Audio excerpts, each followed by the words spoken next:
Madame la Présidente, Monsieur le Commissaire, je voudrais remercier évidemment la rapporteure pour le travail et puis toutes celles et tous ceux qui sont impliqués dans ce dossier. Évidemment, il convient de rappeler l'importance de ce dossier contrôle pour la mise en œuvre de la politique commune de la pêche.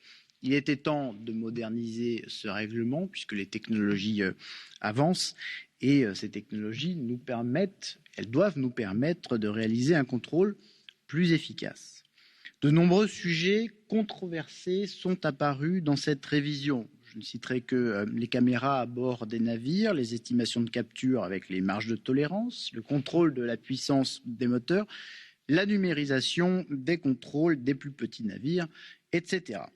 Cette révision, c'est un peu un exercice d'équilibriste. D'un côté, il faut renforcer l'efficacité du contrôle pour assurer une gestion durable, mais de l'autre côté, il faut maintenir la compétitivité économique du secteur. Il nous faut d'un côté numériser le contrôle, de l'autre assurer les libertés fondamentales des équipages.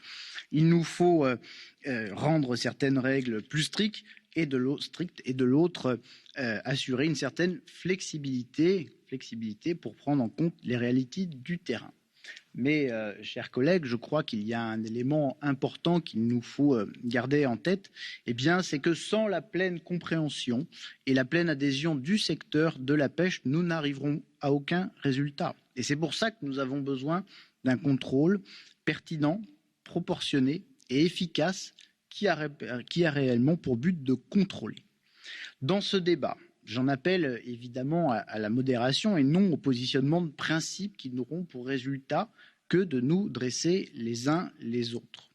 Modération qui devrait être aussi la règle dans les échanges entre les institutions. Je ne peux pas ne pas évoquer la note transmise par la DG Marée. Sur la forme, on peut se demander si la DG Marée, telle qu'elle a été écrite, n'agit pas là comme un lobby. Sur le fond, outre le côté discutable des arguments techniques, cette note repose sur le postulat que 1. La commission pêche a mal agi et 2. Les pêcheurs coupables. Je tiens à le dire, cela n'est pas acceptable.